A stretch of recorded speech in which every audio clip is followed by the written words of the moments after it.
Hello everyone. I am your spoken English trainer Ashwin Chavan. जसं की मी तुम्हाला माझ्या मागच्या व्हिडिओज मध्ये सांगितलं होतं की आपण 30 days challenge spoken English classes घेत आहेत. तर त्याच्यातलीच पहिली व्हिडिओ आज आपण घेणार आहोत. तर आपला पहिला जो टॉपिक असणार आहे तो असणार आहे आर्टिकल. तर सर्वात पहिले मला सांगा, do you have any idea about the article? What is the article? See, first of all article, there are two types of the article. जो पहिला आर्टिकल असतो तो असतो डेफिनेट आर्टिकल आणि जो दुसरा आर्टिकल असतो तो असतो इनडेफिनेट आर्टिकल. आता डेफिनेट आर्टिकल म्हणजे काय? निश्चित सर्वनाम. आणि इनडेफिनेट आर्टिकल म्हणजे काय? अनिश्चित सर्वनाम. डेफिनेट आर्टिकल मध्ये आपण द घेतो आणि इनडेफिनेट आर्टिकल मध्ये आपण ए किंवा आन घेतो. तर सर्वात पहिले आपण इनडेफिनेट आर्टिकल म्हणजे काय हे बघू. ओके, जर आपल्याला इनडेफिनेट आर्टिकल समजून घ्यायचं असेल तर first of all we have to understand the noun. What is the noun? All the living and non-living things are exist on the earth that we can touch, that we can see, that we can feel. That is called noun. म्हणजे पृथ्वीवर जेवढी पण गोष्टी अस्तित्वात आहेत ज्याला आपण touch करू शकतो, फील करू शकतो किंवा डोळ्याने बघू शकतो, ते सर्व काय आहेत? नाउन आहेत. Okay, so now we are going to see the types of the noun. तर नाउनचे टाइप्स किती आहेत? तर नाउनचे टाइप्स आहेत 5. There are 5 types of the noun. Okay, so first of all we are going to see the type. So first type is the common noun. सर्वात पहिला जो टाइप असतो तो असतो कॉमन नाउनचा. आता कॉमन नाउन म्हणजे काय? तर कॉमन नाउन म्हणजे सामान्य नाव. एखाद्या व्यक्तीचं, एखाद्या प्लेसचं, एखाद्या थिंगचं जे पर्टिक्युलर नाव नसते त्याला काय म्हणतो आपण? Common noun. आता याच्यामध्ये एक्झाम्पल आपण एक बॉय घेऊ शकतो. सी, एक बॉय घेतला तर बॉय जो आहे तो कॉमन आहेत, कारण त्याला पर्टिक्युलर काही नाव आहेत का? Because there are many boys, खूप सारे मुलं आहेत तर त्याच्यात पर्टिक्युलर काहीच नाही. See, second thing is that girl. आपण सेकंड एक्झाम्पल घेऊ गर्ल. आता गर्ल पण सेम आहेत, खूप सारे गर्ल्स आहेत आणि ते पण काय पर्टिक्युलर आहेत का? त्यांचं काही पर्टिक्युलर नाव आहेत का? नाहीत. सेम थर्ड एक्झाम्पल घेऊ आपण सिटी. ओके, हे काय झालेत? कॉमन नाउन झालेत. Now we have to make it proper noun. जर आपल्याला कॉमन नाउनला प्रॉपर नाउन बनवायचं असेल तर आपल्याला काय करायचं लागेल?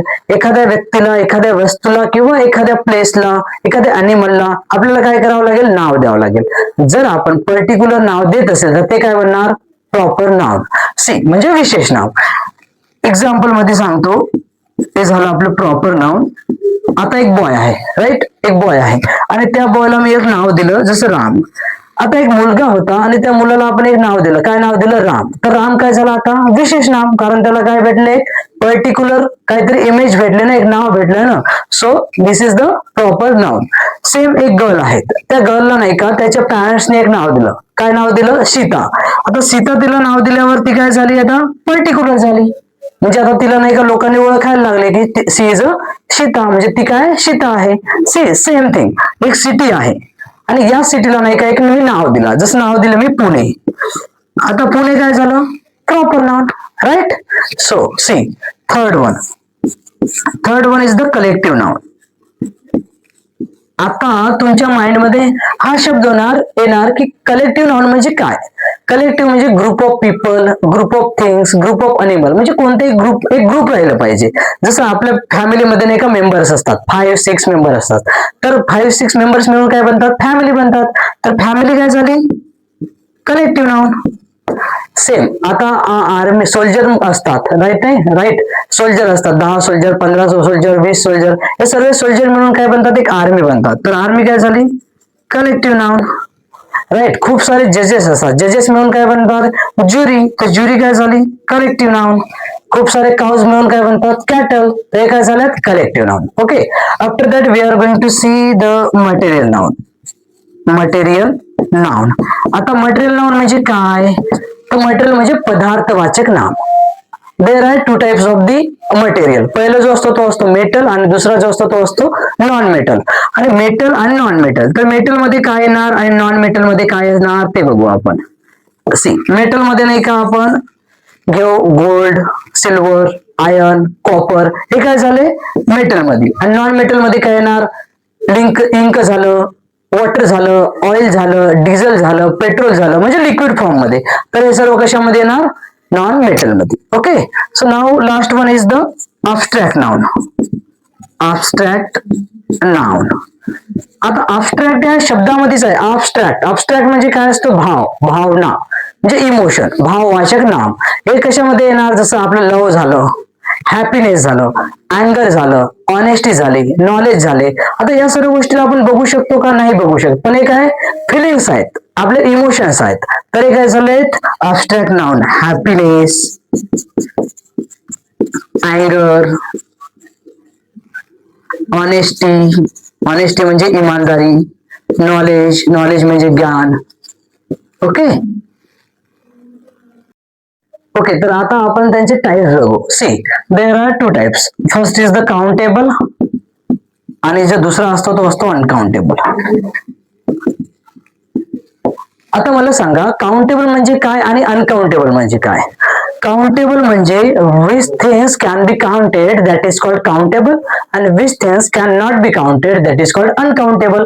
तर काउंटेबल म्हणजे आपण नंबर्स किंवा बोटानं जे काउंट केले जाते त्याला म्हणतात काउंटेबल. आता आपण स्टार्स म्हणतो. Lots of people says that stars are uncountable, hair are uncountable, but actually we can count it.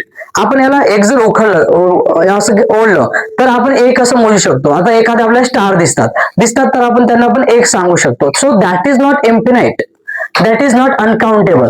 ते आपण काउंट करू शकतो म्हणजे त्यांना 1, 2, 3 असं मोजू शकतो ना, तर ते सुद्धा काय राहणार? काउंटेबल मध्ये येणार. ओके, तर आता सर्वात पहिले आपण काउंटेबलचे 2 टाइप्स राहणार. पहिलं असणार सिंग्युलर काउंटेबल आणि दुसरं असणार प्लुरल काउंटेबल. एक वचन काउंटेबल आणि अनेक वचन काउंटेबल. आता काही एक्झाम्पल्स घेऊ आपण. जसं एक पेन आहेत, सिंग्युलर काउंटेबल. याचं प्लुरल काउंटेबल करण्यासाठी काय करावं लागेल? टेन्स होणार.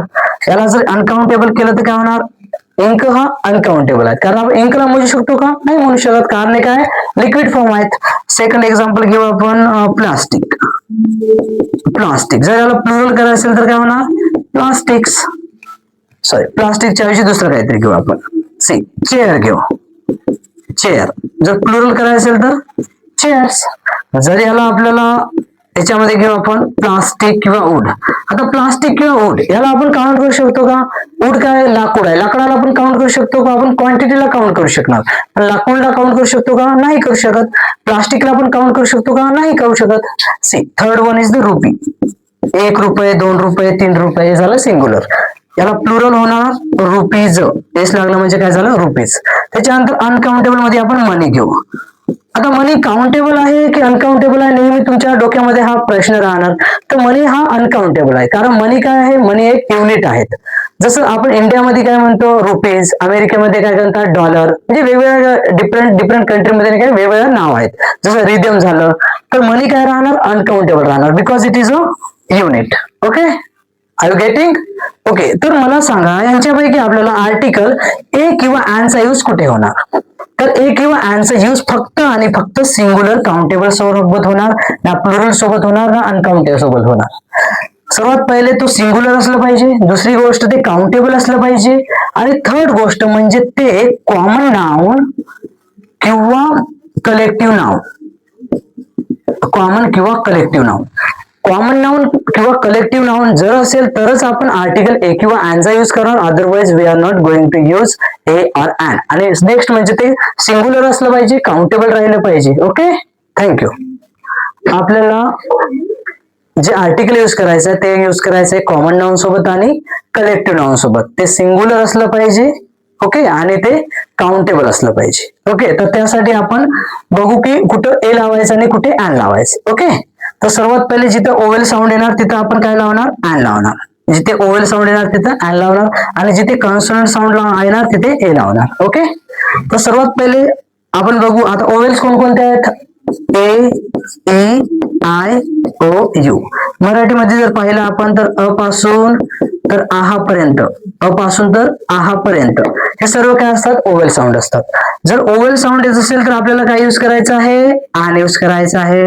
आणि जर कॉन्सोनंट साऊंड येत असेल म्हणजे ए, आय सोडून, ए, व्ही, आय, ओ सोडून बाकीचे जेवढे पण वर्ड्स राहतात सर्व काय असतात? कॉन्सोनंट. म्हणजे क पासून तर ज्ञानी बाबापर्यंत जेवढे पण कॉन्सोनंट साऊंड आहेत, जर आपल्याला क पासून तर न्या पर्यंत कॉन्सोनंट साऊंड येत असेल तर आपल्याला तिथे ए लावायचं आहे. ओके, तर सी इज एक्झाम्पल्स. आता मी इथे घेतो, पहिलं घेतो इथं ऑनेस्ट, आणि इथे घेतो मी हाऊस. आता मला सांगा, ऑनेस्ट जवळ आपण ए लावणार की अन लावणार? ऑनेस्ट. ऑनेस्ट मध्ये पहिला साऊंड काय येतोय तर बघा, पहिला साऊंड येतोय अ. तर अ काय आहे? ओवेल साऊंड आहे. Exactly. So what are we going to use here? An. इथं हाऊस. हाऊस मध्ये पहिला साऊंड काय येत आहे? ह. राईट. तर ह कशामध्ये येतो? कॉन्सोनंट मध्ये येतो. इथं काय यूज करणार आपण? हे. ओके. त्याच्यानंतर नेक्स्ट घेऊ आपण आवर अँड युनिव्हर्सिटी.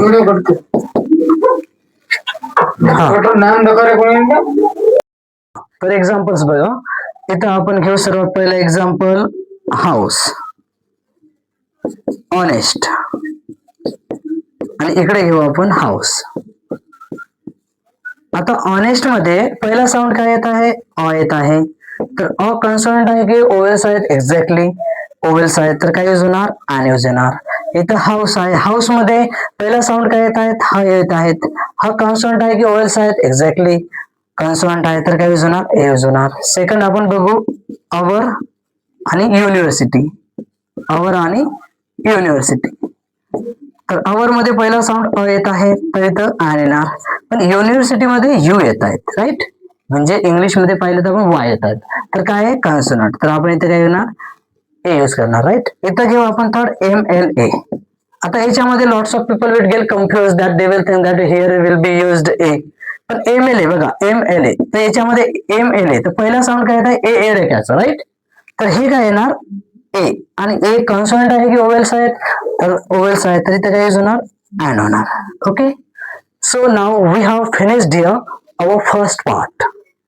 आणि सेकंड पार्ट आपण उद्याच्या सेशन मध्ये घेऊन येणार आहे, ज्याच्यामध्ये तुम्ही शिकणार की द म्हणजे काय असतो, when we use the and when we use the, when we call it the and when we calls the. Okay, so thank you.